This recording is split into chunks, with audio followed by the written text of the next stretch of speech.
नमस्कार व्यूअर्स, मैं हूं अमीश देवगन और आप देख रहे हैं देश का प्राइम टाइम का सबसे लोकप्रिय कार्यक्रम आर पार। भ्रष्टाचार पर जबरदस्त आर पार शुरू हो चुका है और आम आदमी पार्टी बनाम भारतीय जनता पार्टी की जबरदस्त जंग शुरू हो गई है, यानी सियासी युद्ध शुरू हो गया है। जेल में बंद महाटक सुकेश चंद्रशेखर ने दिल्ली के उपराज्यपाल को एक और चिट्ठी लिख डाली है और कहा है कि मुझे और मेरी पत्नी को दिल्ली से बाहर किसी दूसरी जेल में शिफ्ट कर दिया जाए, क्योंकि जब मैंने सत्येंद्र जैन को 10 करोड़ रुपए प्रोटेक्शन मनी और आम आदमी पार्टी को 50 करोड़ रुपए देने का खुलासा किया है, उसके बाद से आम आदमी पार्टी के नेता मुझे लगातार धमकी दे रहे हैं और शिकायत वापस लेने का दबाव बना रहे हैं। इतना ही नहीं, मुझे जेल के अंदर सीआरपीएफ का जवान प्रताड़ित भी कर रहा है।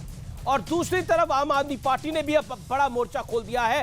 दिल्ली के डिप्टी सीएम मनीष सिसोदिया ने सुप्रीम कोर्ट में एक एफिडेविट यानी हलफनामा देकर कहा है कि दिल्ली सरकार के अधिकारी मंत्रियों की बात सुनने को तैयार नहीं है। मंत्रियों को बुलाने के बावजूद वो मीटिंग में शामिल नहीं होते हैं और LG-VK सक्सेना के दौर में ये समस्या और विकट हो गई है और बड़ी हो गई है यानी। लेकिन इसी सब के बीच शराब घोटाले में ईडी ने 2 और लोगों की गिरफ्तारी करी है। ये वही घोटाला है जिसमें मनीष सिसोदिया को आरोपी बनाया गया है, यानी वो आरोपी नंबर 1 है। तो आज इन तमाम मुद्दों पर होगी जोरदार सियासी टक्कर। बीजेपी से होंगे सांसद सुधांशु त्रिवेदी, बनाम आम आदमी पार्टी के दिग्गज नेता सांसद संजय सिंह। देवी और सज्जन और नए भारत के समर्थ निर्माता, राष्ट्र धर्म के परम अनुयायी माननीय प्रधानमंत्री श्री नरेंद्र मोदी जी हमारे मध्य हैं। लोग खुद को कट्टर ईमानदार कहते हैं, लेकिन सबसे बड़े भ्रष्टाचारी यही होते हैं।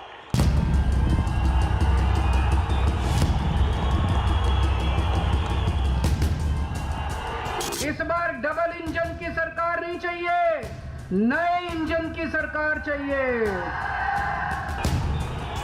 शराब नीति और शिक्षा नीति से लेकर महाठग सुकेश चंद्रशेखर के आम आदमी पार्टी के खिलाफ गंभीर आरोप तक बीजेपी और आम आदमी पार्टी में सियासी संग्राम तेज हो गया है।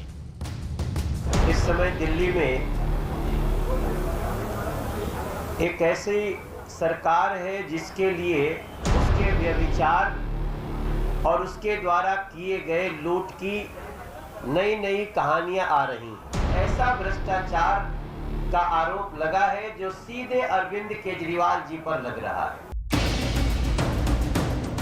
महाठग सुकेश चंद्रशेखर ने दिल्ली के LG को एक और चिट्ठी लिखी है जिसमें कहा है, मुझे और मेरी पत्नी को दिल्ली से बाहर किसी जेल में शिफ्ट किया जाए, क्योंकि मुझे आम आदमी पार्टी के नेता लगातार धमकी दे रहे हैं और शिकायत वापस लेने का दबाव बना रहे हैं।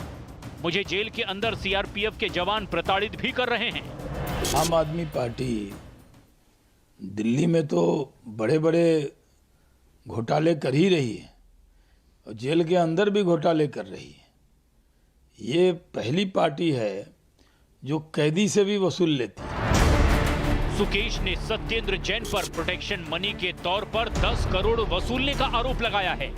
साथ ही वो आम आदमी पार्टी को 50 करोड़ रुपए देने का भी दावा कर रहा है।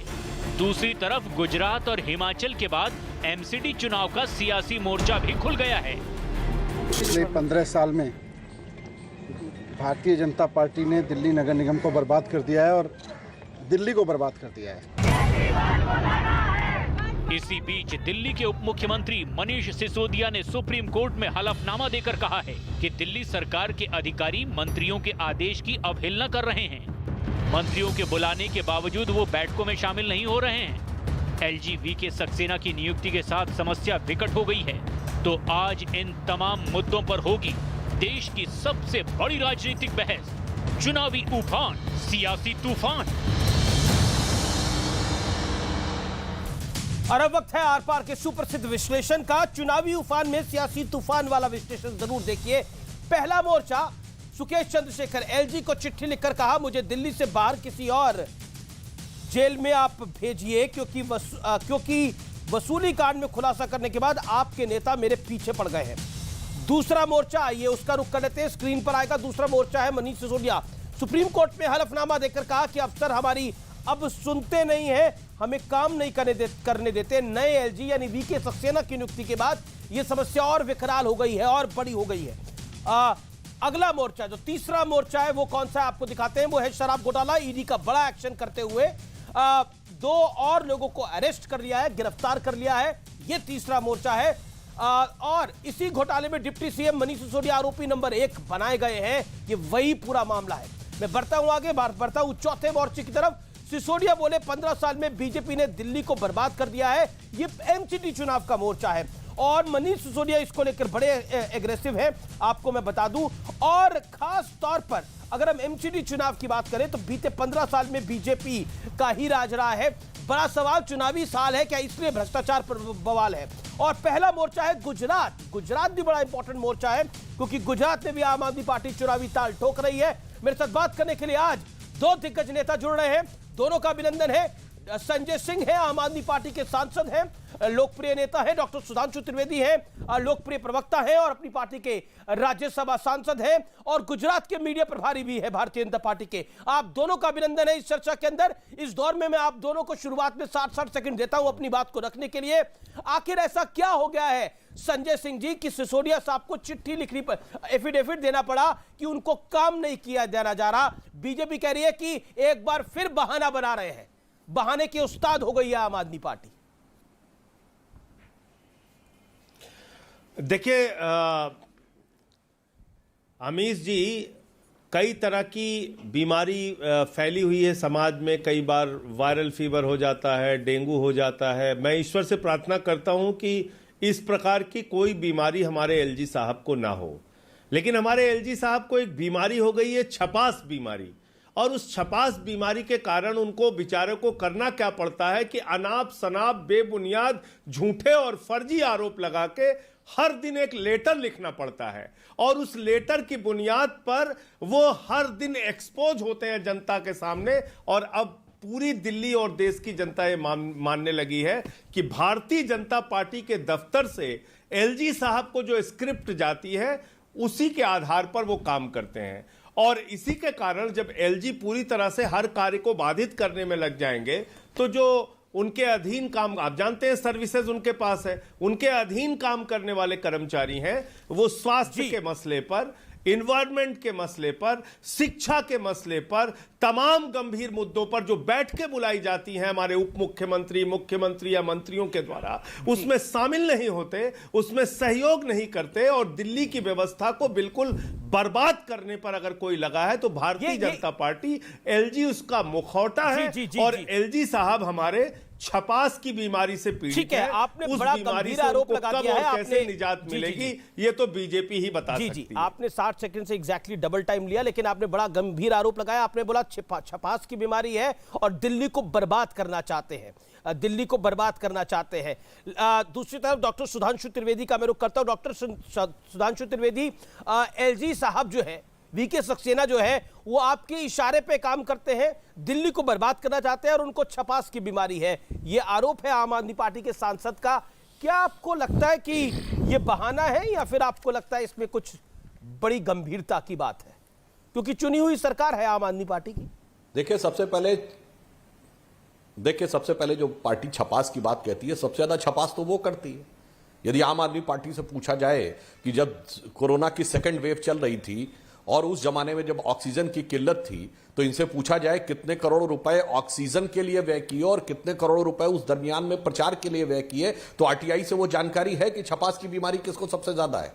दूसरा मैं बताना चाहता हूं, पहले केंद्र सरकार खराब थी, फिर एलजी खराब थे, अब अफसर खराब हैं, जनता खराब है, पर्यावरण खराब है, पराली खराब है, सब खराब हैं, एक मैं ही सबसे अच्छा हूं। जनाब आपके लिए तो आप कबीर का वो दोहा याद करिए कि बुरा जो देखन मैं चला, बुरा न मिलिया कोय, जो दिल खोजूं आपना मुझसा बुरा न कोय। आम आदमी पार्टी पर तो यह कहावत लागू होती है। अपने अंदर की कमी नहीं देख रहे हैं, हर दूसरे व्यक्ति में। मीडिया भी खराब है, अफसर भी खराब है, एलजी भी खराब है, केंद्र सरकार खराब है, पर्यावरण खराब है, व्यवस्था खराब है। केवल एक में अद्वितीय उज्जवल विचार लेकर नित्य नए रूप धारण करने वाले केजरीवाल जी जो प्रकट हुए हैं वही सर्वश्रेष्ठ हैं। मेरे विचार से प्रदेश की जनता इतनी समझदार है, उसकी दृष्टि इतनी खराब नहीं है कि वो आपके अंदर के अच्छे और खराब को देख न सके। ठीक है, एक सवाल, क्योंकि 8 साल से आपका शासन है दिल्ली के अंदर, एक सवाल पलट के आता है कि इसी व्यवस्था के चलते आपने दोबारा सरकार भी बनाई, इसी व्यवस्था के चलते आपने बोला हमने इतने मोहल्ला क्लिनिक भी बनाए, इसी व्यवस्था के चलते आपने बोला हमने शिक्षा का एक ऐसा मॉडल दिया, अभूतपूर्व मॉडल दिया है जिसको लेकर आप गुजरात भी जा रहे हैं। क्या आपको लगता नहीं है कि आम आदमी पार्टी जो आरोप लगा रही है उसको सिद्ध नहीं कर पा रही है? संजय जी, देखिए, हमें सब कुछ लगता है और मैं बिंदुवार करके बताऊंगा। अमित जी, बहुत अच्छा सवाल आपने कहा।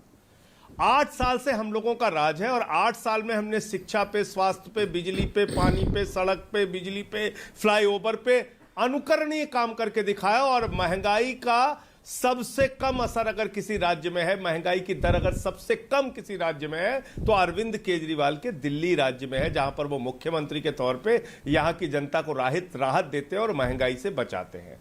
अब छपास की बीमारी से पीड़ित एलजी साहब के किस्से मैं आपको बताता हूं, और यह जरूरी भी इसलिए है कि अगर कोई मुख्यमंत्री काम ना करना चाहे तो ठीक है, कोई भी चिट्ठी लिखते रहिए, कोई भी आरोप लगाते रहिए, ठीक है, अधिकारियों का कोई समर्थन सहयोग ना मिले तब भी, कोई काम करें ना करें तब भी राज्य चलता रहे, कोई परेशानी नहीं। लेकिन जिसको भैया शिक्षा पे काम करना है, स्वास्थ्य पे काम करना है, एनवायरमेंट के ऊपर काम करना है, पानी के ऊपर काम करना है, उनको अधिकारियों का सहयोग चाहिए होता है। और अगर अधिकारी सहयोग नहीं करेंगे एलजी के कहने पर और उनकी धमकी के कारण, तो निश्चित रूप से ये मुद्दा उठाना पड़ेगा। और अमीश जी, मैं खत्म कर रहा हूं अपनी बात। मैं याद दिलाना चाहता हूं, इन्होंने 2015 में कहा अरविंद केजरीवाल खराब, उनका प्रमुख सचिव खराब, सीबीआई के छापे उनके दफ्तर पे मारो। 7 साल हो गया, क्या निकला? हमारे 42 विधायकों पे इन्होंने मुकदमा लिखा तमाम गंभीर धाराओं में, बोले ये सब खराब, सब खराब, सब खराब। और आज तक किसी भी मामले में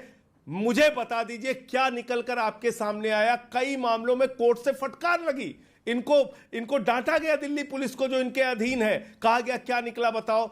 एक सीबीआई का मामला चला सत्येंद्र जैन के खिलाफ, 3 साल तक जांच हुई सर्विसेज के एक मामले में, बाद में सीबीआई ने कह दिया दूध भात मुच्छ, हमारे पास कुछ नहीं निकला, कोई भ्रष्टाचार नहीं किया सत्येंद्र जैन ने। अब एक ईडी के मामले में आपने फंसा के रखा हुआ है उनको। अब बाद में जब वो मामला कोर्ट में जब आगे बढ़ता है तो आप कहते हैं नहीं, हमें न्यायालय पसंद नहीं है, दूसरे न्यायालय में हम जाएंगे, वहां पे हम जांच कराएंगे। आप मुझे बताइए कि आज ईडी को लेके संजय रावत के मामले जो फैसला हुआ है वो तो तमाचा मारने वाला है सरकार की व्यवस्था पे। लेकिन संजय राउत ने एक बड़ा बयान दिया है, मैं कुछ देर में वो बयान भी सुनाऊंगा।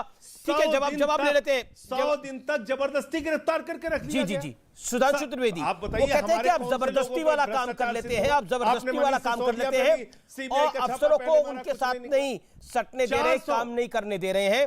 और संजय राउत का भी एग्जांपल दिया क्विकली। नहीं, मैं खत्म कर दूं अमित जी। जी एक अंतिम बात जी संजय जी। एक एलजी महोदय ने सुंगलू कमेटी बना के 400 फाइलों की हमारी जांच कराई, बोले बहुत बड़ा भ्रष्टाचार हो गया, बाद में कह दिया कुछ नहीं निकला। तो अगर आपकी मंशा सिर्फ दिन रात अरविंद केजरीवाल और उनकी सरकार को तंग करने की है, शिक्षा के, स्वास्थ्य के, बिजली के, पानी के मॉडल को बाधित करने की है, सीसीटीवी कैमरे लगाने और मोहल्ला क्लिनिक लगाने के अभियान को रोकने की है, तो इसमें मैं क्या कह सकता हूं? मुझे तो आपकी सोच पर दया आती है, आप चुनाव में भी गए, आपके विचारों पर दया आती है। सुधांशु त्रिवेदी, आप पर दया आ रही है राजनीतिक आम आदमी पार्टी को, यानी बीजेपी पर दया आ रही है। ओके, जवाब ले लेते हैं, संक्षेप में बोले, मेरा निवेदन है। देखिए, वास्तविकता में दयनीय स्थिति तो इन्होंने दिल्ली की कर दी है। दयनीय स्थिति तो दिल्ली का मॉडल हो गया है। जब इन्होंने बात कही तो मुझे याद आता है कि, याद करिए, अभी सत्येंद्र जैन जी की जो इन्होंने बात कही, ये वो पार्टी है ना, आम आदमी पार्टी, जो कहती हम नई राजनीति लेके आएंगे। और नई राजनीति ये लेके आए जो पार्टी कहती थी आरोप लगते इस्तीफा देना चाहिए, वो मुकदमा चलने के बाद, जेल में रहने के बाद भी व्यक्ति मंत्री है। अरे ममता बनर्जी ने तो कम से कम अपने मंत्री को जब उनके यहां कुछ बरामद हो गया तो हटा दिया, मगर ये तो वो भी नहीं हटा रहे हैं। तो मुझे क्या याद आया, याद करिए, जब बिहार में लालू यादव जी जेल गए थे, मैं अपनी बात पूरी कर लूं जी संजय। अब देखिए, जो एक नई बात निकल के आई है कि जेल से धमकी फिरौती जाने क्या क्या चल रहा है। मुझे याद आ रहा है जब जेल में लालू प्रसाद यादव जी जेल गए थे तो वो एक शब्द बोले थे, उन्होंने कहा था अब आप कैसे, अभी तक तो राज कर रहे थे तो कहते हम जलवे से राज करेंगे। तो उन्होंने कहा मतलब क्या जेल से, कहने मतलब जलवे से राज करेंगे, मगर वो एक्सेंट में ऐसा था कि जेल से राज करेंगे। उस समय तो इस बात का मजाक उड़ाया गया था, बताइए जलवे से राज कर रहे हैं इनडायरेक्टली पत्नी को बैठा के, यहां तो डायरेक्ट जलवे से राज हो रहा है।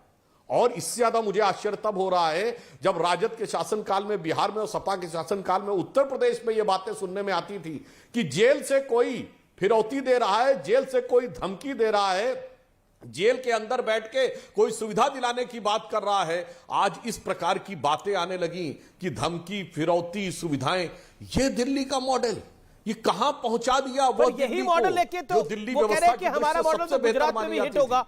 ठीक है, वो कह रहे हैं हमारा मॉडल गुजरात में भी हिट हो जाएगा।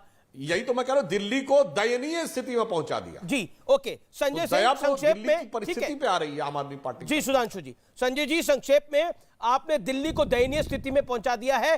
शराब घोटाले का मॉडल लेकर आप गुजरात जाएंगे तो क्या कर पाइएगा? सुकेश चंद्रशेखर वाला वसूली वाला मॉडल लेकर आप गुजरात जाइएगा तो क्या कर पाइएगा? क्योंकि आरोप बड़े बड़े हैं। सुकेश चंद्रशेखर की चिट्ठी बहुत बड़ी है और उसमें बहुत गंभीर आरोप है कि पैसा वसूली हुआ, वसूली के बाद उनको धमकियां आ रही हैं, वो अपनी पत्नी और अपनी सिक्योरिटी चाहते हैं, वो चाहते हैं वो दिल्ली से बाहर चले जाएं, दिल्ली की जेल से। क्या आपको लगता नहीं है ये वाकई आम आदमी पार्टी पर गंभीर आरोप लग रहे हैं? और ये कोई तीसरा आदमी लगा रहा है, ये बीजेपी नहीं लगा रही, ये सुकेश चंद्रशेखर लगा रहा है। ठीक है, ठीक है, ये हर दिन जो आरोप खेलते हैं अमीश जी, और ये इनकी हालत जानते हैं क्या हो गई अमीश देवगन जी? भेड़िया आया भेड़िया आया भेड़िया आया वाली इनकी हालत हो गई। अब इनकी बात पे कोई यकीन ही नहीं कर रहा है, इनकी बात पर कोई यकीन नहीं कर रहा है, किसी भी इनके आरोप पर लोग यकीन नहीं कर रहे हैं। और एक ही उदाहरण देके इनकी बात को खत्म करूंगा। एक भ्रष्टाचार का आरोप लग गया हम लोगों के ऊपर। हमारे छपास की बीमारी से पीड़ित एलजी साहब ने एक आरोप लगाया, वो बोले बसों को खरीदने में महाभ्रष्टाचार हो गया। आप लोगों ने टीवी पे डिबेट शुरू कर दी, बोले भाई बसों को खरीदने में महाभ्रष्टाचार कहां हुआ? तो बोले बस तो खरीदी ही नहीं गई, तो भ्रष्टाचार कहां हुआ? तो छपास की बीमारी के कारण कई बार इस प्रकार की गलतियां ये लोग करते हैं। और अभी क्या गंभीर गलती कर दी इन लोगों ने? दुनिया की सबसे बड़ी पार्टी एक महाठग के चरणों में बैठी हुई है, कह रही है हुजूर हमें बचा लीजिए, सुकेश भाई हमें बचा लीजिए, गुजरात में हम चुनाव हार रहे हैं, हमको सहारा दीजिए, सहारा दीजिए। वो महाठग मालूम है आपको अमेश जी?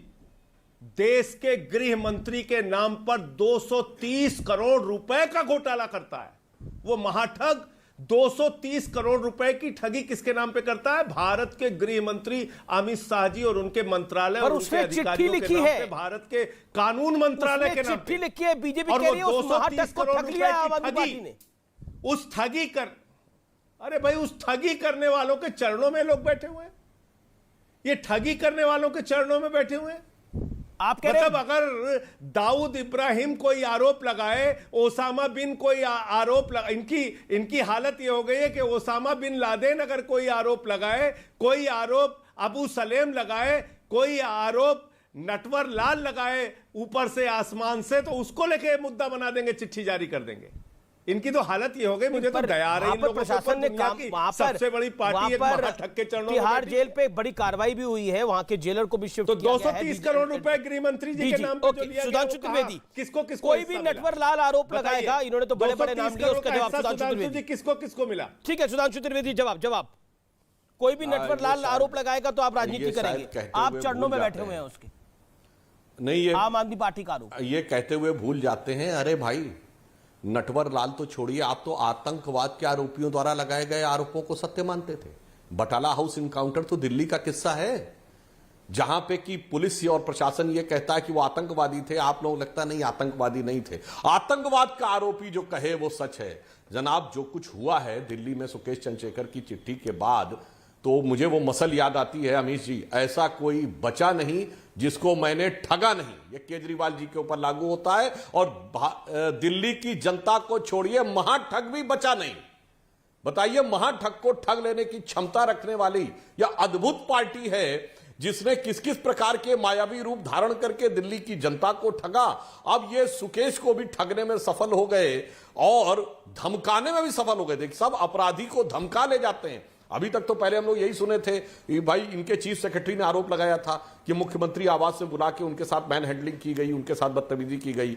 वहां तक तो ठीक है, वो तो धमका रहे थे। मुख्यमंत्री कार्यालय से लेके जेल के अंदर तक धमकाने का खेल चलता है, जनता को ठगने से लेके। और ठगी क्या होती है अमीश जी, मैं बताना चाहता हूं, ये जिसको मुफ्त बिजली का बिल कहते हैं ना, ये जीरो का बिल आता है।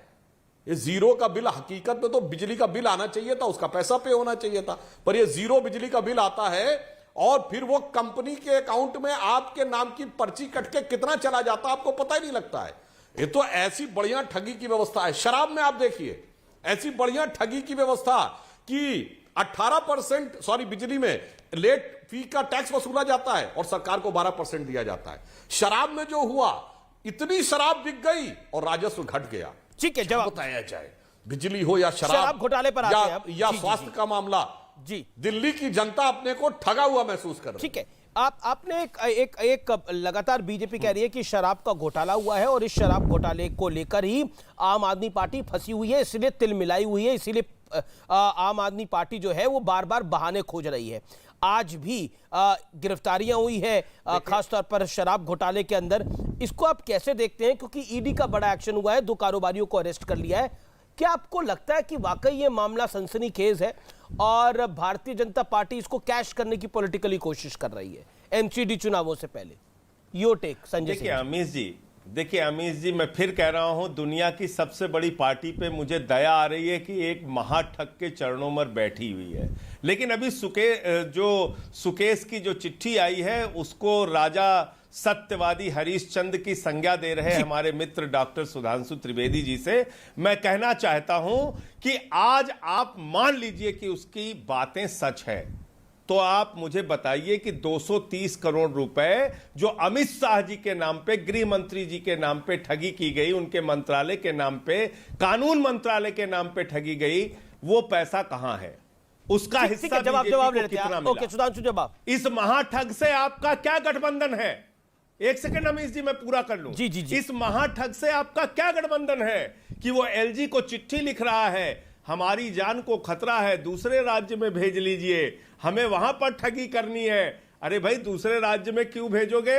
उस सुकेश चंद्रशेखर को उठाइए, भारतीय जनता पार्टी के बड़े बड़े नेता जाएं जेल के अंदर, जाकर जेल से उसको बीजेपी दफ्तर में लेके आइए। आप कह रहे हैं कि ओके, जवाब लेते हैं सुधांशु त्रिवेदी। जवाब में बैठकर, उसके चरणों में बैठकर प्रार्थना कीजिए कि हे महाठग हमें बचाओ, हे महाठग हमें उसके ओके सुधांशु जी, जवाब। हमने कहां रोका है? जवाब। फिर मैं शराब वाले मामले पर आता हूं। देखिए मैं कहना चाहता हूं, इनका जो ठगी की प्रतिभा है 230 करोड़ कहां पर है? ये अपराधियों तक नहीं है जो मैं उसी बिंदु पर जिसको सत्यवादी हरिश्चंद्र कहा जाता था उसको भी तो ठग चुके हैं आप। चाहे अपराधी हो सुकेश या सत्यवादी हरिश्चंद्र, किसके लिए कह रहा हूं? आपके वैचारिक अधिष्ठान के प्रणेता अन्ना हजारे, उनको तो सत्यवादी मानते हैं ना।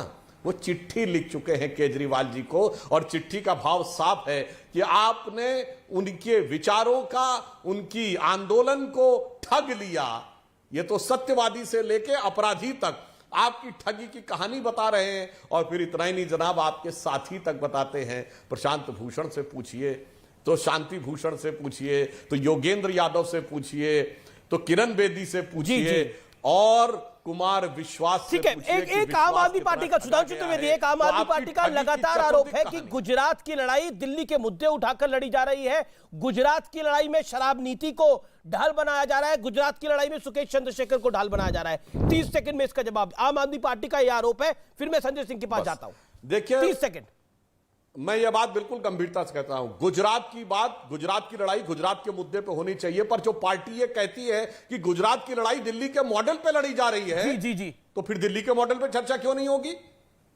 सिंपल सी बात है। ठीक है, आपके बीजेपी कह रही है कि आप गुजरात मॉडल, केंद्र का चुनाव लड़ा 2014। जी सुधांशु, कंप्लीट योरसेल्फ, 10 सेकंड। जैसे हम लोग 2014 में गुजरात मॉडल की बात करते थे और देश में हम कहते थे हमने गुजरात में किया, जनता ने हमको विश्वास दिया। अब ये गुजरात में आके दिल्ली मॉडल की बात कहते हैं। ठीक है, गुजरात मॉडल बनाम दिल्ली मॉडल। ब्रेक के बाद आ रहा हूं मैं आर पार के अंदर आप देख रहे हैं देश का सबसे लोकप्रिय कार्यक्रम। लेकिन ब्रेक के बाद एक बड़ी ब्रेकिंग स्टोरी मैं आपको बताऊंगा, क्योंकि संजय राउत का दिल बदल रहा है। दिल बदला है या कुछ और बदल रहा है, ब्रेक के बाद बड़ी ब्रेकिंग स्टोरी। नेशनल हाईवे पर हुआ। बताया गया कि जम्मू से हरिद्वार जा रही एक बस पंजाब रोडवेज की बस के साथ टकराई, जिसमें 10 से 15 लोग थे, जिन्हें अस्पताल में भर्ती कराया गया, लेकिन इलाज के दौरान 3 लोगों की मौत हो गई। उत्तर प्रदेश के लखीमपुर खीरी में भीषण सड़क हादसा हुआ। पुलिस की गाड़ी और गन्ने से भरी ट्रैक्टर ट्रॉली टकरा गई। आप देख रहे हैं आर पार, इस समय की बड़ी खबर है, इस समय की बड़ी न्यूज स्टोरी है। शिंदे सरकार फैसला अच्छा ले रही है, यह कहना है संजय राउत का, तो जेल से छुट के आए हैं। देवेंद्र फडणवीस से मैं मुलाकात करने जा रहा हूं, यह भी कहा है अगले कुछ दिनों में उनसे मैं मुलाकात करूंगा। प्रधानमंत्री मोदी और गृह मंत्री से अमित शाह से भी मुलाकात मैं करूंगा, यह कहा है। जेल से निकल के संजय राउत के सुर बदले हैं, बड़ा बयान दिया है संजय राउत ने। यह भी कहा है कि मैं दिल्ली जाकर प्रधानमंत्री से मिलूंगा, वो देश के गृह मंत्री हैं अमित शाह, उनसे भी मुलाकात करूंगा। ये महाराष्ट्र है और महाराष्ट्र में एक दूसरे से हमेशा मिलना होता है। राजनीति में महाराष्ट्र की कटुता आ गई है, वो कटुता कम होनी होगी, ये कहा है, ये कटुता कम होनी होगी।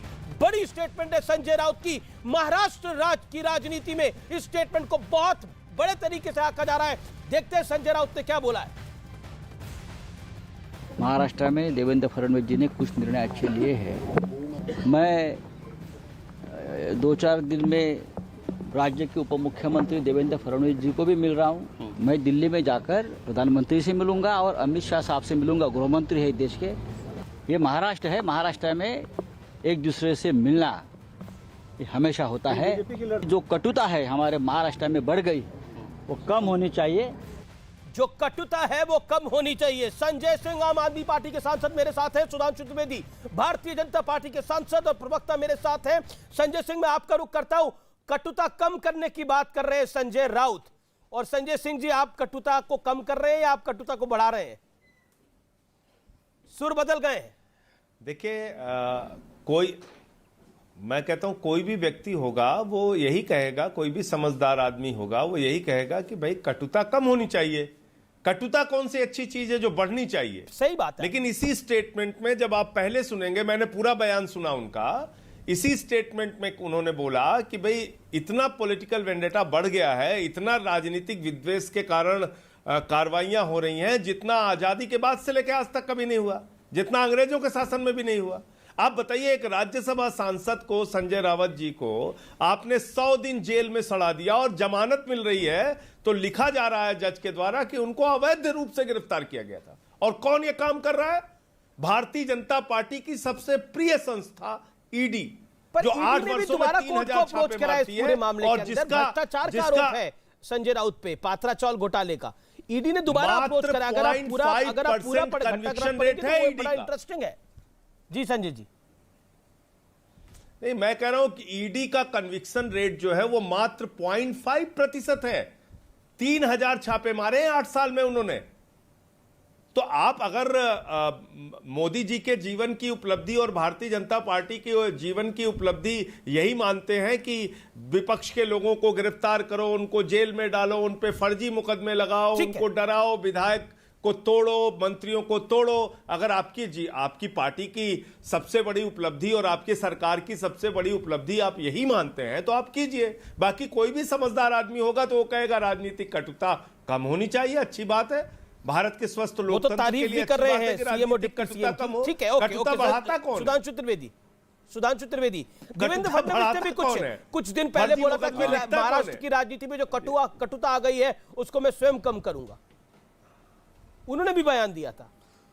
देखिए, कटुता कम होनी चाहिए, वो तो एक विषय है, पर कटुता आई कहां से? कटुता तो वहां से आई है जो, याद करिए, मोदी जी के विरुद्ध क्या कहा गया था कि बोटी बोटी काट डालूंगा। ऐसे बयानों पर भी लोग परोक्ष रूप से समर्थन करते थे। 2 महीने पहले की बात है, मौत की कामना और मौत के प्रकार तक बताए गए थे, मौत का सौदागर तक बताया गया था। और जब आम आदमी पार्टी पहला चुनाव लड़ रही थी तो दिल्ली के ऑटो पे लिखा रहता था, शीला दीक्षित जी और केजरीवाल जी की फोटो लगा के, ईमानदार या बेईमान। इस ढंग से कठोर कटु शब्दों का प्रयोग, मौत के सौदागर से लेकर वहां तक, उसने भारत की राजनीति के वातावरण को बहुत विषाक्त कर दिया है। और निश्चित रूप से उस अमृत काल में हमें उस विष से बाहर निकलना चाहिए। यह एक अच्छी बात होगी और इसके लिए किसी भी प्रकार का प्रयास किसी भी दल की तरफ से हो तो वो एक सकारात्मक होना चाहिए। परंतु अभी संजय जी ने कहा कि उन्होंने पूरा बयान सुना है और उनका कहना है कि जितना वेंडेटा के साथ काम हो रहा है इतना तो आजादी के बाद कभी नहीं हुआ। मुझे लगता है कि संजय जी भावनाओं में बहकर कुछ ज्यादा बोल गए, क्योंकि आजादी के बाद वह आपातकाल लगा था मान्यवर, जिसमें एक राज्यसभा सांसद नहीं, सारे सांसद जेल में थे, सारा विपक्ष जेल में था, मुख्य विपक्षी दल जेल में थे। और आज की पीढ़ी, वैसे तो हम लोगों की भी वो बहुत पहले की बात है, होश संभालने से पहले की बात है, परंतु मैं ये बता दूं उन पे चार्जेस कौन से लगे थे? नॉर्मल चार्जेस नहीं लगे थे। जैसे आज रासुका या एंटी टेरर एक्ट होता है, मीसा और डीआईआर में बंद थे, जो आज की डेट में यूएपीए और आतंकवाद निरोधी देशद्रोह के कानूनों के समकक्ष लगे थे। यानी अगर यह होता कि आरोपी चुनाव नहीं लड़ सकता तो कोई विपक्ष का चुनाव ही नहीं लड़ पाता। अंग्रेजों के जमाने तक से आपने कंपेयर कर दिया, जबकि आज तो यथार्थ यह है कि हमारी सरकार को जितने प्रकार की अभद्र और शब्दों का प्रयोग, जिस स्वतंत्रता नहीं स्वच्छंदता के साथ सरकार और प्रधानमंत्री के खिलाफ करने का मौका मिलता है विपक्ष को, मेरे विचार से यह अंग्रेजों के जमाने से लेकर स्वतंत्र भारत के इतिहास में कोई ऐसा उदाहरण ठीक है। राजनीति में कटुता कम करने की जिम्मेदारी तो हर नेता की है, हर नेता की है, और आप दोनों तो सांसद हैं, आपकी ज्यादा है। तो मेरा तो निवेदन रहेगा कि कटुता को कम करिए और बेहतर संवाद होगा। बेहतर संवाद होगा तो हमको भी बेहतर मौके मिलेंगे सवाल पूछने के और पब्लिक को बेहतर मौके मिलेंगे जवाब सुनने के। तो मेरा तो निवेदन है कि जो संजय राउत ने बात बोली है और जो पहले देवेंद्र फडणवीस ने बात बोली है वो बेहतर बात है, उसमें इंप्लीमेंटेशन होना चाहिए। इस बात को तो यही विराम देते हैं। लेकिन अब मैं विषय पर आता हूं क्योंकि विषय भी महत्वपूर्ण है ये बहुत। संजय सिंह जी, आप बार बार गवर्नेंस मॉडल की बात करते हैं। आपका 8 साल का शासन है तकरीबन दिल्ली के अंदर, आपका 7 महीने का शासन है पंजाब के अंदर। भारतीय जनता पार्टी और कांग्रेस पार्टी दोनों एक स्वर में यही कहती हैं कि आपका एक मॉडल दिल्ली में देखा जहां पर सांस लेने की तकलीफ हो रही है, एक मॉडल पंजाब में देखा जहां सुरक्षा व्यवस्था चरमरा सी गई है। इन आरोपों का जवाब कैसे देंगे और इन मॉडल को लेकर आप पर कैसे भरोसा करेगी गुजरात की जनता या फिर हिमाचल की जनता? योर पॉइंट सर, या फिर एमसीडी चुनाव में? बिल्कुल जवाब दूंगा, लेकिन एक बहुत महत्वपूर्ण विषय, मैं बिल्कुल जवाब दूंगा, लेकिन एक बहुत महत्वपूर्ण विषय हमारे मित्र सुधांशु जी ने उठाया था तो उसका जवाब देना जरूरी है। राजनीतिक कटुता की भाषा तो यह है कि 2015 के चुनाव में आदरणीय प्रधानमंत्री जी ने कहा अरविंद केजरीवाल तो नक्सलवादी है, उसको जेल में डाल देना चाहिए। फिर अभी 2022 का चुनाव जब हुआ पंजाब के अंदर तो हमारे आदरणीय प्रधानमंत्री जी ने कहा अरविंद केजरीवाल तो आतंकवादी है। अब और आगे आ जाइए, जब दिल्ली का चुनाव 2020 का हुआ तो हमारे देश के पर्यावरण मंत्री प्रकाश जावड़ेकर जी और इनके एक सांसद जी ने अरविंद केजरीवाल को आतंकवादी कहा। और स्वर्गीय शीला दीक्षित जी अब हमारे बीच में नहीं है, लेकिन उनके बयानों को मैं कोट कर रहा हूं। उन्होंने कहा था गंदी नाली के कीड़े हैं ये लोग। कैसी कैसी भाषा को बोलूं जो आपके टीवी चैनल पे बोल नहीं सकता। इनके एक केंद्रीय मंत्री ने यही दिल्ली के चुनाव में 2015 में कहा था, अमीश जी ये लोग रामजादे हैं, या अगला शब्द मैं आपके चैनल पे बोल नहीं सकता। आप हमें भाषा सिखा रहे हैं, आप हमें राजनीतिक कटुता कैसे कम करनी है वो सिखा रहे हैं। आपके तो मन में, दिल में, दिमाग में, मस्तक में, वाणी में हर जगह कटुता भरी हुई है। सुधांशु जी को मैं उस श्रेणी में नहीं मानता, आप संयमित तरीके से बात करते हैं, लेकिन अपने नेताओं की भाषा सुनिए। गिरिराज सिंह जी से लेके और प्रधानमंत्री जी से लेके तमाम जो आपके नेता हैं, संबित पात्रा आपके ही चैनल पे एक कार्यक्रम में बोले हिंदू काटे जाएंगे। बताइए ये भाषा है इनकी? घर में घुस के बलात्कार होगा बहु बेटियों का। तो इस प्रकार से नफरत की भाषा बोलना अगर आप लोग कम करेंगे तो राजनीतिक कटुता भारत की राजनीति में कम होगी, मैं ये कहना चाहता हूं। और दूसरी बात आपने मॉडल की वो बहुत महत्वपूर्ण है। जी एक सेकंड देखिए, आपने लंबा बोला। सुधांशु जी हाथ खड़ा कर रहे हैं, वो कुछ जवाब देना चाह रहे हैं। 30 सेकंड सुधांशु जी, फिर इस टॉपिक को विराम देते हैं और गवर्नेंस मॉडल की बातें पे आते हैं जो कि महत्वपूर्ण है। जी देखिए, मैं सिर्फ ये कहना चाहता हूं कि जो आतंकवादी शब्द आपने कहा वो हमने नहीं कहा था, आपके संस्थापक सदस्य कुमार विश्वास ने आपके ऊपर यह आरोप लगाया था कि आप लोग जो हैं वो आतंकवादी शक्तियों के साथ मिले हुए हैं, राष्ट्र विरोधी शक्तियों के साथ मिले। तो ये जो भी आरोप था ये वो आपकी तरफ से था, हमारी तरफ से नहीं था।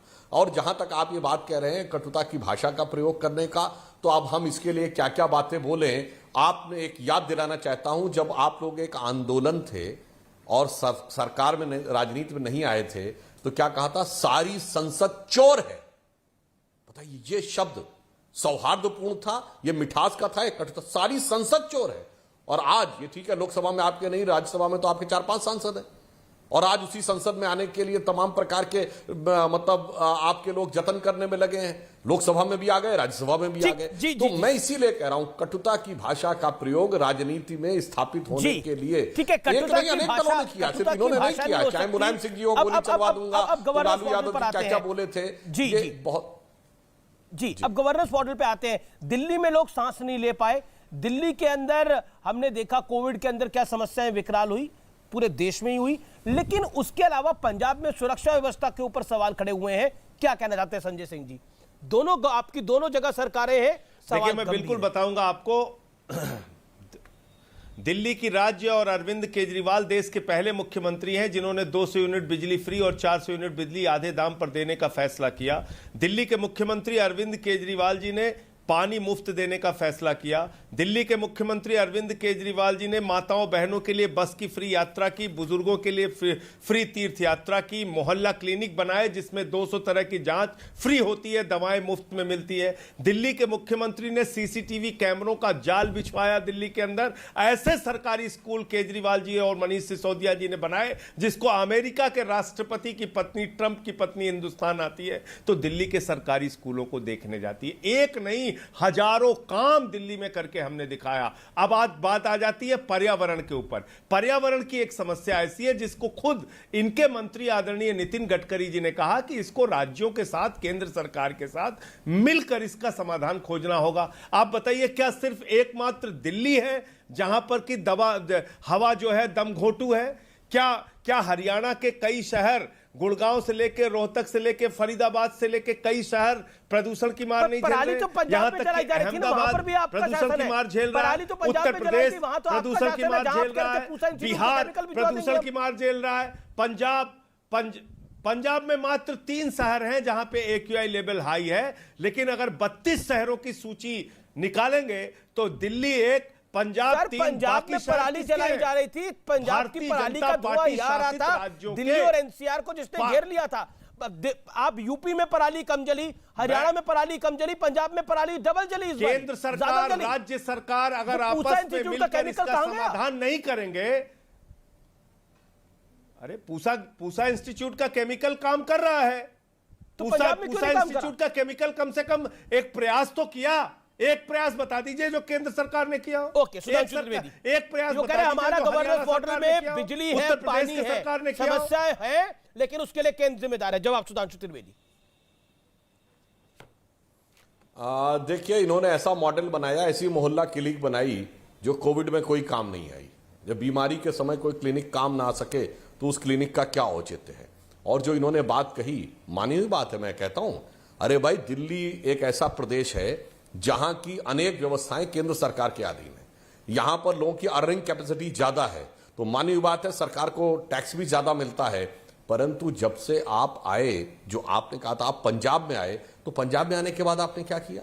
पंजाब में तो लॉ एंड ऑर्डर ऐसा ध्वस्त हो गया है, जिस प्रकार की वहां पर आपराधिक नहीं, आतंकवादी गतिविधियों जैसी घटनाएं, उग्रवाद की बढ़ती चली गई हैं। ये नजारा 7 महीने से पहले देखने को नहीं मिलता था। इस प्रकार की खबरें आने लगी हैं कि लोग बुलेट प्रूफ जैकेट खरीदने की व्यवस्था करने लगे हैं, अपनी गाड़ियों में बुलेट प्रूफ लगवाने की व्यवस्था करने लगे हैं, पुलिस की उपस्थिति में किसी हिंदू नेता को गोली मार दी जाती है, और इस तरह की बातें इतनी आम होती चली जा रही हैं। यह मॉडल सबको बहुत साफ दिखाई पड़ रहा है। इसलिए यह कहना कि आपका, अच्छा, मैं एक और बात कहना चाहता हूं, आपने AQI की बात कही तो हम बिल्कुल ईमानदारी से बात करें, आप जो कह रहे हैं वो सही है, परंतु फिर क्यों दिल्ली की जनता से ये झूठ बोला जाता था कि हम आएंगे तो ठीक कर देंगे? अगर पूरे उत्तर भारत की समस्या थी तो आपको कहना चाहिए था, हाँ भाई, सारे राज्यों के साथ मिलकर करेंगे।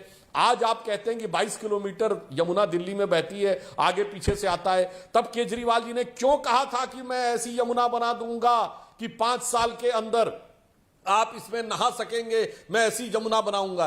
यही विश्वसनीयता का संकट है, यही समस्या है। दिल्ली का मॉडल है कि दिखाओ कुछ, हकीकत कुछ। ओके, बीजेपी कहती है आप दिखाते कुछ है, करते कुछ है, और आरोप भी हिट एंड रन जैसे लगाते हैं। जवाब 40 सेकंड। केजरीवाल जी से देखिए, केजरीवाल जी से ये गलती जरूर हो गई कि उन्होंने भारतीय राजनीति में ये नहीं समझा कि जब वो प्रदूषण दूर करने की कोशिश करेंगे तो भारतीय जनता पार्टी के लोग छाती पीट पीट के, पटाखे दगा के प्रदूषण को बढ़ाने का काम करेंगे। केजरीवाल जी से यह समझने में गलती हो गई कि जब वो हरियाणा राज्य की सरकार से और केंद्र की सरकार से प्रदूषण दूर करने के मामले में मदद मांगेंगे तो वो लोग हाथ पीछे खींच लेंगे और कहेंगे नहीं नहीं, हमें तो प्रदूषण बढ़ाना है। अरे भाई, कब हमने सहयोग मांगने की बात नहीं की? आपके केंद्र सरकार के मंत्रियों को कितनी चिट्ठियां लिखी, राज्य सरकार के, हरियाणा सरकार के मंत्री मुख्यमंत्री को चिट्ठी लिखी, खुद हमारे केजरीवाल जी मुख्यमंत्री के तौर पे जाके वहां पर मिल के आए। और आप कोरोना के मॉडल की बात कर रहे हैं। गुजरात में इतनी भ्रष्ट व्यवस्था थी कोरोना के समय में कि वहां की तो हाईकोर्ट को फटकार लगानी पड़ी कोरोना की व्यवस्था के कारण जो बदहाली थी। आप भूल गए सुधांशु जी, गंगा के घाट पर क्या हुआ था? प्रयाग में लाशें बिछी हुई थी। कोरोना के घाट पर, कानपुर के घाट पे लाशें बिछी हुई थी। गाजीपुर पे, बलिया की घाट पे लाशें बिछी हुई थी। चील कौवे कुत्ते नोच रहे थे उसको। आप कोरोना की बदहाली याद करना चाहते हैं? ऑक्सीजन के लोग तरस के मर गए उत्तर प्रदेश में, गुजरात के अंदर, तमाम भारतीय जनता पार्टी शासित राज्यों में। इसलिए समाजवादी पार्टी, ये जो आपने उत्तर प्रदेश की बात करी है, समाजवादी पार्टी ने और आपने बेहतरीन काम करके दिखाया कोरोना के समय में। जनता को इससे सरोकार नहीं था। इस मुद्दे से जनता ने फिर बीजेपी के पक्ष में वोट डाला। क्या आपको लगता है, मेरा पॉइंट यह है कि आप या तो अपना पॉइंट एस्टैब्लिश नहीं कर पा रहे जनता के बीच में, खासतौर पर इन राज्यों के अंदर जहां आप जाने की कोशिश कर रहे हैं। क्या आपको लगता है कि इस समय आप कह रहे हैं गुजरात में हम आ रहे हैं, हम जीत रहे हैं, इसलिए बीजेपी को दिक्कत है, हिमाचल में हम जीत रहे हैं इसलिए बीजेपी को दिक्कत है, इसी तरह की दिक्कत आप कह रहे थे हरियाणा में होगी, आदमपुर के अंदर बहुत अच्छा वोट बैंक होगा आम आदमी पार्टी का, लेकिन वहां पे 2% से भी कम वोट बैंक आया, जमानत जब्त हो गई। क्या आपको लगता नहीं आप शोर ज्यादा मचाते हैं? Sudhanshu, hold on, let him answer. Amish ji, Bharat की राजनीति में 10 वर्षों के अंदर सबसे तेजी से बढ़ने वाली हिंदुस्तान की कोई पार्टी है तो आम आदमी पार्टी है, जिसने 2 राज्यों में 10 साल के अंदर सरकार बना ली। जरा हमारे मित्र सुधांशु जी की पार्टी का इतिहास पूछ लीजिए। 40 साल से केरल में लगातार जमानत हुई, जब 40 साल तक इनकी जमानत जब्त हो रही है तमिलनाडु में, 40 साल से इनकी जमानत जब्त हो रही है आंध्र प्रदेश में। राज्य दर राज्य हमारी विश्वसनीयता भी बढ़ रही है, संगठन भी बढ़ रहा है, चुनाव भी हम जीतेंगे। गुजरात के अंदर आज ये दोनों लोग क्यों बौखलाए हुए हैं? गुजरात में इसलिए बौखलाए हुए हैं कि आम आदमी पार्टी की सरकार बनने जा रही है गुजरात में। 300 यूनिट की अरविंद केजरीवाल की गारंटी की योजना गांव-गांव में, घर-घर में पहुंच गई है। 3000 रुपए बेरोजगारी भत्ता देने का घर-घर में पहुंच गया है। और 8 दिसंबर के बाद वहां पर 300 यूनिट बिजली फ्री होगी, 3000 रुपए बेरोजगारी भत्ता होगा नौजवानों के लिए। देखिए, इन्होंने एक बात बिल्कुल सही कही कि ये 8 साल के अंदर सबसे तेजी से सत्ता में पहुंचने वाली पार्टी है। मैं संजय जी की बात में और संशोधन किए देता हूं। आप 8 साल में नहीं, आप अपनी स्थापना करने के 8 महीने के अंदर सत्ता में आ गए थे, क्योंकि आपका लक्ष्य था सत्ता पाना, येन केन प्रकारेण सत्ता पाना। जिनको चोर और बेईमान शब्दों से आपने विभूषित किया था, उन्हीं के कंधे पे चढ़कर आपने सबसे पहले सत्ता पाई थी। मगर हमने कभी किसी प्रकार का कंप्रोमाइज नहीं किया, इसलिए हम लंबे समय तक विपक्ष में रहे और तपने के बाद, तपस्या करने के बाद सत्ता में आए और हमने भारत का विचार बदला। ये हमारी, और आपने गलती की बात कही। अब पता नहीं है केजरीवाल जी गलती करते हैं या केजरीवाल जी बहुत सोच समझ के करते हैं। 8 साल में इतनी बार आप लोगों ने अपना स्टैंड चेंज किया है। अब मैं ये पुनः वो बातें जनता को याद दिलाने का कोई औचित्य नहीं, पर कह दूं कि भाई मैं 2 कमरे के फ्लैट में रहूंगा, मकान में नहीं रहूंगा। अरे भाई, आवश्यकता होती है, मुख्यमंत्री बनेंगे, आपका इतना पैराफर्नेलिया होता है, आपका वीडियो कॉन्फ्रेंसिंग का कक्ष होना चाहिए, आपका मीटिंग का एक कक्ष होना चाहिए, आपका जनता से मिलने का अलग कक्ष होना चाहिए, आपके सेक्रेटेरिएट के 3-4 लोगों का होना। नहीं जी, जनता को भरमाने के लिए कहा, नहीं जी मैं वैगन आर में चलूंगा। अरे भाई, सुरक्षा लेना आवश्यकता होती है, मैं इसका मजाक नहीं उड़ाता। आज आपके पंजाब के मुख्यमंत्री को जरूरत है, परंतु है ना 42 गाड़ियां चल रही है ना उनकी सुरक्षा में। इसलिए मैं कहना चाह रहा हूं, यदि आप गलती मानते हैं तो इसका मतलब आप गलतियों से सीख रहे हैं, और गलतियां सीख रहे हैं तो अब देश की जनता इस बात को बहुत समय नहीं दे सकती आपकी कि आप hit and run hit and trial करते रहेंगे और गलतियों से सीखने के लिए अप्रेंटिसशिप के रूप में। क्योंकि दिल्ली तो अलग, जो पंजाब की जनता भुगत रही है वो जिसे कहते हैं इनके हिट एंड ट्रायल की अप्रेंटिसशिप की कॉस्ट भुगत रही है। अब कोई और प्रदेश उस कॉस्ट को भुगतने को पंजाब तैयार पर जो सुधांशु ने सवाल पूछा, पंजाब पर आप क्या कहना चाहते हैं? वो कह रहे जनता भुगत रही है, वहां पे हम कानून व्यवस्था देख रहे हैं, वहां पे बुलेट प्रूफ जैकेट्स की, बुलेट प्रूफ गाड़ियों की डिमांड बेहद बढ़ गई है। ये पंजाब में हमने वो आतंकवाद वाला काल देखा है, क्या आपको लगता नहीं है कि बहुत सेंसिटिव स्टेट है, आपकी जिम्मेदारी बड़ी है? Punjab is a very sensitive state. देखिए ऐसा है कि देखिए अमीश जी, ऐसा है कि 3 बार से दिल्ली में जनता हमें जिता रही है और मामूली बहुमत से नहीं, 90% सीट जीत के हम लोग दिल्ली में आ रहे हैं। केजरीवाल जी की सरकार 67 सीट 62 सीट लेके आ रही है। और जहां तक पंजाब का प्रश्न है, प्रचंड बहुमत से भगवंत मान जी की वहां पर सरकार बनी है और भगवंत मान जी की सरकार ने पिछले 7 महीने में अनुकरणीय काम करके दिखाया है। 51 लाख परिवारों का 0 बिजली का बिल पंजाब के अंदर आया है। पंजाब के अंदर टीचर्स को परमानेंट किया गया है। पंजाब के अंदर टीचर्स की और पुलिस वालों की भर्ती निकाली गई है। वहां पर ड्रग्स पकड़ी जा रही है। वहां पर जो कानून व्यवस्था की स्थिति है उसको लगातार उसमें सुधार करने का प्रयास हमारी सरकार, भगवंत मान जी की सरकार वहां पर कर रही है। इसलिए ये झूठा एक आरोप लगा के और हिट एंड रन की पॉलिटिक्स करना वो आपके लिए मैं कह रहा हूं ठीक नहीं है। बताइए इसमें और झूठ जो क्या काम है? दिल्ली और सिद्धू मूसेवाला की हत्या हुई, गुजरात में उसी के कारण, हिंदू नेता की हत्या हुई, वही गारंटी के कारण। अरे भाई मैं आपको बताऊं कितनी हत्याएं हुई उत्तर प्रदेश के अंदर। अमीश देवगन जी, थाने में एक गैंग रेप पीड़िता जाती है, थानेदार उसके साथ बलात्कार करता है, पुलिस वाले पहुंच के चंदौली में एक बेटी को पीट पीट के मार देते हैं। आप कानून व्यवस्था की बात करेंगे, उत्तर प्रदेश के अखबार उठाकर देख लीजिए अमीश देवगन जी, 6 साल 10 साल 12 साल की बच्चियों के साथ बार बार बलात्कार और हत्या की घटनाएं हो रही हैं। कानून व्यवस्था, तो आप कानून व्यवस्था की बात, यही बगल नोएडा चले जाइए। सुधांशु त्रिवेदी, देखिए थाने में गैंग रेप की पीड़िता के साथ रेप करता है दरोगा। सुनिए अमीश जी, अभी हम 7 महीने पहले यूपी का चुनाव जीते हैं और सारे विश्लेषकों ने बोला कि हमारी दोबारा प्रचंड जीत का आधार योगी जी के नेतृत्व में कानून व्यवस्था की शानदार स्थिति थी और इसीलिए इनकी लगभग सारी सीटों में जमानत जब्त हो गई। ये तो यथार्थ है। और जो कुछ वहां हुआ, सिद्धू मूसेवाला की हत्या करने वालों ने कबूला कि आपकी सरकार ने सिक्योरिटी विड्रॉ करके अखबार में क्यों छपवाया। भाई ये गोपनीय चीजें होती हैं, किसको सुरक्षा दी गई, किसकी सुरक्षा हटाई गई, किसकी सुरक्षा कम की गई। और उसने कहा कि उसके बाद ही उसने प्लानिंग की कि अब इनकी सुरक्षा कम कर ली गई है और अब इनको मारा जा सकता है। इस प्रकार की गैर जिम्मेदाराना बातें करके ही सरकार ने यह समस्या, ऑपरेशन ब्लू स्टार की बरसी पहली बार इतने जलवायु जलाल से मनाई गई, ऐसा पिछले 35-37 सालों में कभी नहीं हुआ था। इसलिए मैं कह रहा हूं, गलतियों का खामियाजा पंजाब ने बहुत भुगत लिया। अब कोई दूसरे प्रदेश की जनता आपकी गलतियों के लिए, जिसे भाषा में कहते हैं ना गिनी पिग बनना, जी ठीक है सुधांशु, जिनके ऊपर प्रयोग किया जा रहा हो वो बनने के लिए तैयार। सुधांशु जी, पंजाब एक ऐसी स्टेट है, क्योंकि आपने उत्तर प्रदेश का जिक्र किया, पंजाब का कंपैरिजन उत्तर प्रदेश से इसलिए नहीं हो सकता क्योंकि पंजाब का आतंकवाद का एक इतिहास रहा है। और आप जानते हैं संजय जी, आप एक्सपीरियंस्ड आदमी है, क्योंकि पंजाब का मैंने वो दौर देखा है, मेरे परिवार के लोग वहां थे, एक बहुत ही दर्दनाक दौर था वो।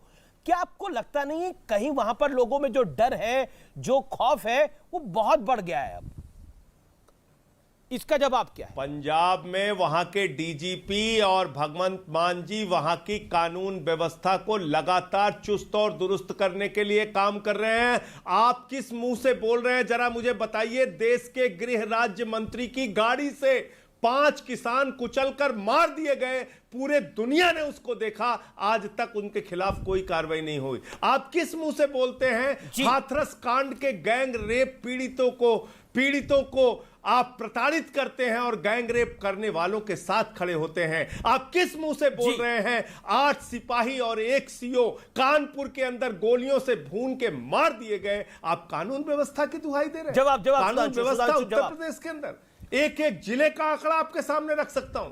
एक जिले में छोटी छोटी बच्चियों के साथ बलात्कार, गैंग रेप, उनकी हत्याएं, ये कानून व्यवस्था की स्थिति है।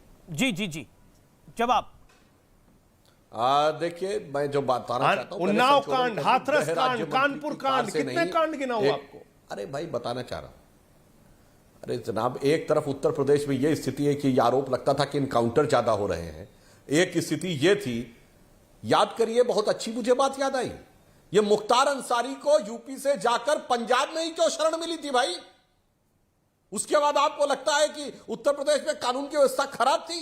अरे अपराधियों की ये स्थिति हो गई थी कि उनकी तबीयत खराब हो गई थी, तबीयत ना, वही तो मैं कह रहा हूं ना। अरे भाई मैं कह रहा हूं आपके साथ वालों की सरकार थी जिनके साथ आपने पहली बार सरकार बनाई थी। अब कैप्टन बीजेपी के साथ सुधांशु जी नेता ने, खैर अब मैं, अरे भाई अब मैं आपको एक बात बताना चाहता हूं, भाई की सरकार कांग्रेस की हमेशा समर्थन रहा था, कांग्रेस ने हमेशा समर्थन किया उन शक्तियों का। आज स्थिति है कि बड़े बड़े माफिया उत्तर प्रदेश में डरते हैं और आपको नजर आता है कि ये, हाँ आपका मॉडल गजब है। आप कह रहे हैं गृह राज्य मंत्री के बेटे को तो जेल हुई हमारे यहां, आपका तो मंत्री जेल में है, गजब का मॉडल है। और जेल में रह के धमकी भी दे रहा है, जेल में रह के वसूली भी कर रहा है। ऐसा सुंदर मॉडल देना राजनीति में शुचिता होती थी कि मंत्री पर आरोप लगता था, मंत्री इस्तीफा देता था। क्या आपको लगता है कि आम आदमी पार्टी क्योंकि बोलती है कि हम ईमानदारी की प्रकाष्ठा करते हैं, ईमानदारी पर हम खरा सोना है, तो आपको लगता नहीं है सत्येंद्र जैन को बेल अभी तक नहीं मिल रही? वो निरंतर जेल में है, वो जेल में भी बैठकर मंत्री है। क्या आपको लगता नहीं है इससे आपकी क्रेडिबिलिटी पर, आम आदमी पार्टी की क्रेडिबिलिटी पर, अरविंद जी की क्रेडिबिलिटी पर सवाल खड़ा होगा? क्योंकि आप ईमानदारी की कस्में खाते हैं और अपने आप को कट्टर ईमानदार मानते हैं। बिल्कुल ठीक आपने, एकदम ठीक आपने कहा। तो 2015 में जो सीबीआई का छापा हमारे मुख्यमंत्री के दफ्तर पे मारा था, मुख्यमंत्री जी को इस्तीफा दे देना चाहिए था। फिर उसके बाद मनीष सिसोदिया के घर पे सीबीआई का छापा मारा था, मनीष सिसोदिया को इस्तीफा दे देना चाहिए था। फिर उसके बाद सत्येंद्र जैन के घर पे सीबीआई का छापा मारा था, फिर सत्येंद्र जैन को इस्तीफा दे देना चाहिए था। फिर 42 विधायकों पे फर्जी मुकदमे लिखे थे, सबको इस्तीफा दे देना चाहिए था। फिर हमारे कैलाश गहलोत के ऊपर आईटी का छापा मारा था, उनको इस्तीफा दे देना चाहिए था। फिर 400 फाइलों की सुंगलू कमेटी की जांच कराई थी, पूरी सरकार को इस्तीफा दे देना चाहिए था।